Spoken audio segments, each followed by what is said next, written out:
Hello and welcome to Justice. I'm Judge Jeanine Pirro. Thanks for being with us. Tonight, Christians in the Middle East marked for death because of their faith, and no one is fighting for them.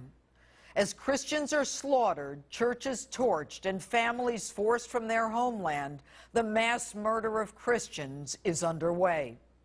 While Israeli Jews are under similar attack, at least they have Netanyahu, a leader who is willing to fight to the death. So who should be defending Christians? Who? The leader of the Catholic Church, the Pope, the man who shepherds the faithful. Now, it may seem to you that the destruction of biblical antiquities, the looting of churches, and the persecution of Christians are a half a globe away. It's someone else's problem. After all, you're safe. You live in the United States of America. But you need to worry. A reverse crusade is already underway, and some of those extremists are already in the United States. ISIS, the radicalized Muslim group that already has created a caliphate in Syria, Iraq, and the border of Jordan, a nation described not by nationality but by religion, issued an ultimatum to Christians to leave their homeland, convert to Islam, or die by the sword. They spray paint the homes of Christians to identify those who must convert, leave, or die. And as ISIS, no stranger to technology, posts pictures of Christians crucified, their intent to purge Christians from the Middle East is unquestioned. And while I'm on the subject of who should be defending Christians, I might add that we are a nation founded on the Judeo-Christian ethic, as evidenced by our founding fathers in the Declaration of Independence and the Constitution, so we should be doing something. Why has the Obama administration's foreign policy ignored the killing of Christians in the Middle East? Why has he provided funding to the Muslim Brotherhood in Egypt when the Egyptians themselves wanted the Brotherhood out because of their intolerance of other religions? And while Iran's supreme leader promises a world free of infidels and the flag of Islam in all four corners of the world, our president negotiates for Iran's nuclear enrichment. But now to the papacy. I'm a Christian. I'm a Catholic. I went to Catholic schools. My children are baptized. And I mean no disrespect. But it is time for the papacy, and Pope Francis in particular, to start protecting his Christian flock. This month, Pope Francis preached that immigrant children in facilities around the United States should be welcomed and protected. Your Holiness, they're in the United States. They are protected. They are being given food and clothing and shelter.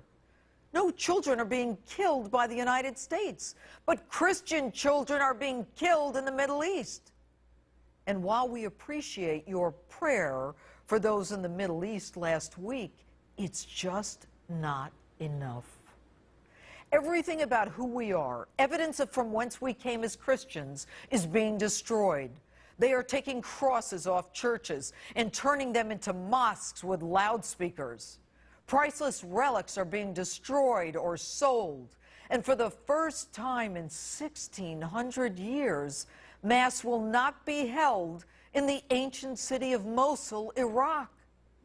The language of Jesus, Aramaic, could be lost as well as Christians who speak it are murdered. Your Holiness, you are the leader of the flock. You control one of the wealthiest organizations in the world. And with wealth comes power.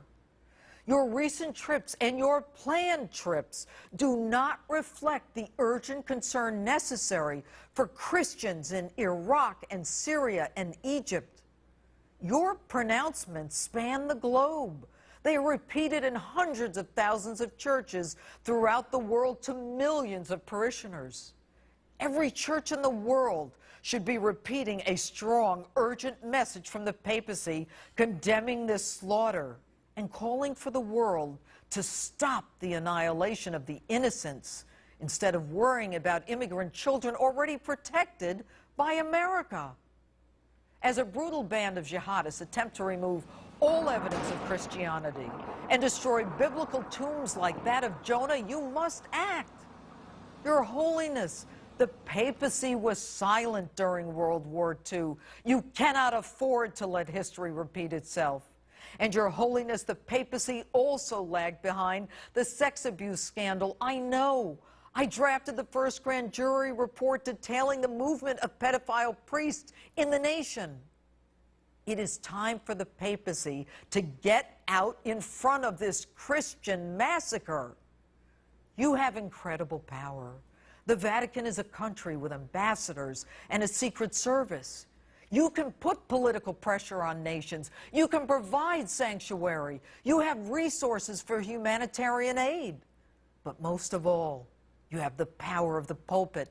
You have the power to change the world. Turn the other cheek does not mean that you cannot respond. It does not mean that you cannot provide humanitarian aid. Turn the other cheek does not mean that the most you can offer is a prayer.